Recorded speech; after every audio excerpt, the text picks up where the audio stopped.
On either side the river lie, long fields of barley and of rye, that clothe the wold and meet the sky, and through the field the roads runs by, to many-towered Camelot.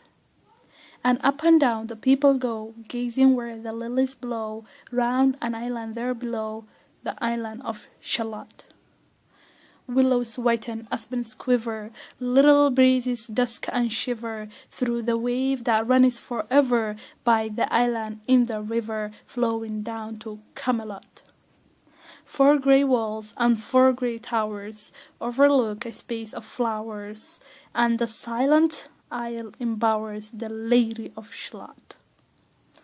By the margin willows veiled, slide the heavily birches trailed, by slow horses and unhailed, the shallop flitting silken sailed, skimming down to Camelot. But who hath seen her wave her hand, or at the casement seen her stand, or is she known in all the land, the Lady of Shalott? Only reapers reaping early, in among the bearded barley, hear a song that echoes cheerily from the river winding clearly down toward Camelot. And by the moon the reapers weary, piling sheaves in uplands airy, listening whisper, "'Tis the fairy Lady of Shalott." There she weaves by night and day a magic web with colours gay. She has heard a whisper say, a curse is on her if she stay to look down to Camelot. She knows not what the curse may be, and so she weaves steadily, and little other care hath she, the Lady of Shalott.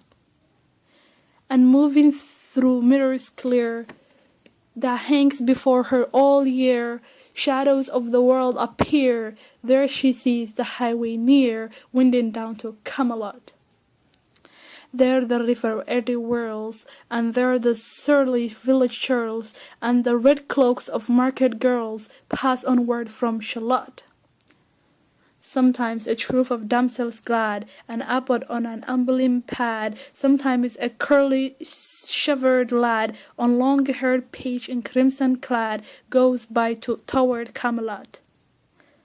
And sometimes through the mirror blue the knights come riding 2 and 2. She hath no loyal knight and true, the Lady of Shalott.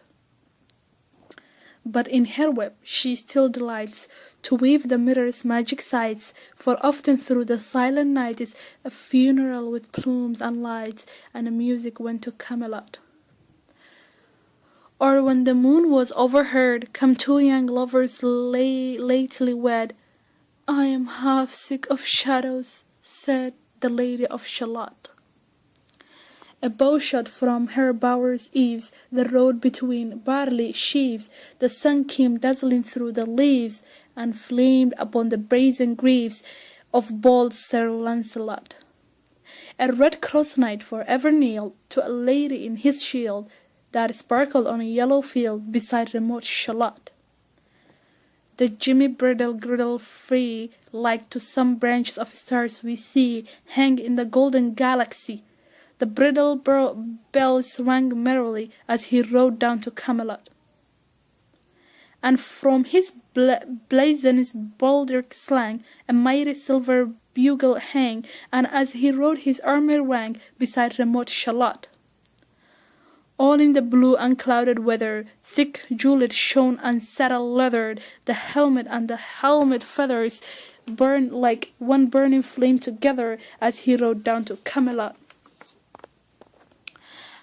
As often through the purple night, below the starry cluster bright, some bearded meteor trailing light moves over still Shalott.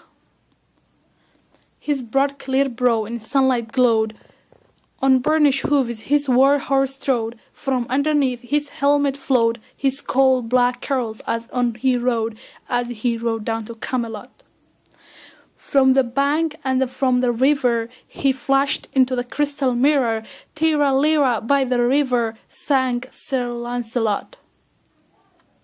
She left the web, she left the loom, she made 3 paces through the room, she saw the water lily bloom, she saw the helmet and the plume, she looked down to Camelot. Out flew the whip and floated, the mirror cracked from side to side. "The curse is come upon me," cried the Lady of Shallot. In the stormy east wind straining, the pale yellow woods were raining, the broad stream in his bank complaining, heavily the low sky raining over towered Camelot. Down she came and found a boat beneath a willow left afloat, and round about the prow she rode, the Lady of Shallot. And down the river dim expanse, like some bold seer in a trance, seeing all his own mischance, with a glassy countenance did she look to Camelot. And at the closing of the day she loosed the chain, and down she lay. The broad stream bore her far away, the Lady of Shallot. Lying wrapped in snowy white, that loosely flew to left and right, she leaves upon her falling light. Through the noises of the night she floated down to Camelot. And as the boat herd wound along the willow hills and fields among, they heard her singing her last song, the Lady of Shallot. Heard a choral, mournful, holy, chanted loudly, chanted lowly, till her blood was frozen slowly, and her eyes were darkened wholly, turned toward Camelot. For ere she reached upon the tide, the first house by water's side, singing in her song she died, the Lady of Shallot. Under tower and balcony, by the garden walls and the gallery, a gleaming shape she floated by, dead pale between the houses high, silent into Camelot. Out upon the wharfs they came, knight and burghers, lord and dame, and round the prow they read her name, the Lady of Shallot. Who is this, and what is here? And in the lighted palace near died the sound of a royal cheer, and they crossed themselves for fear. All night is at Camelot. But Lancelot mused a little space. He said, "She has a lovely face. God in his mercy lend her grace, the Lady of Shallot."